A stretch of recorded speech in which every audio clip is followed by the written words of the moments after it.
In a positron emission tomography (PET), the objective is to obtain images of brain's activity, rather than details of its structure. To do this, short-lived radioactive chemicals are injected into the bloodstream of a subject or patient, and a range of detectors maps the destination of these chemicals in the brain by sensing emission of radiation in the form of gamma rays. Many of the radioactive isotopes used in PET are produced using a cyclotron.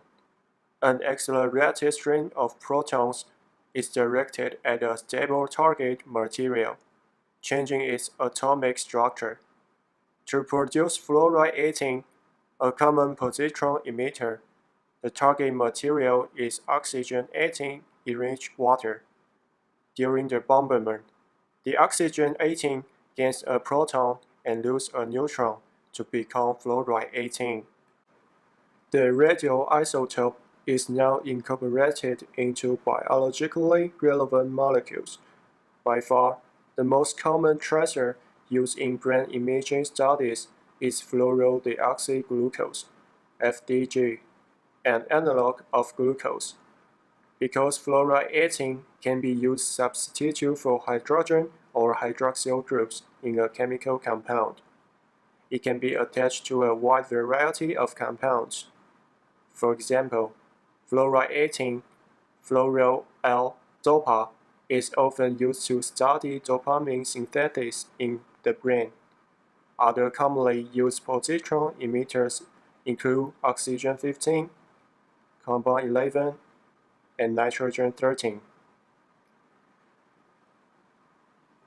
The name PET derives from the fact that these radioisotopes are unstable and decay by positron emission.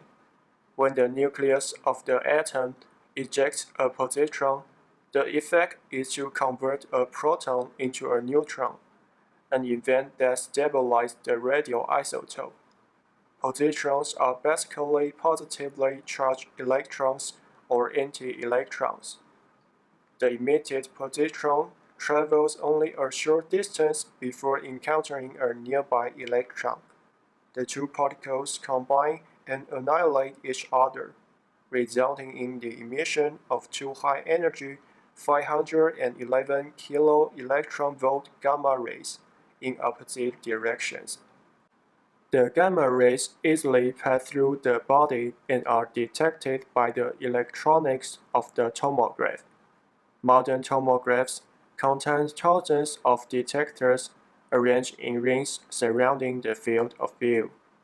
By reconstructing the site of the positron-electron collisions, the concentration of radioisotopes can be determined. In the reconstructed FDG PET image, areas of high activity appear dark, while areas of lower activity are lighter. Researchers can also apply artificial color tables to the PET scan, facilitating the identification of regions of high activity. By acquiring scans under both experimental and control conditions, the difference in brain activity in the scans can be computed and represented as a color-coded difference image that shows the regions of the brain that were more active during the experimental condition. Because PET measures activity rather than anatomical structure, PET scans are often superimposed on MRI scans from the same subject to make it easier to determine which structures are active.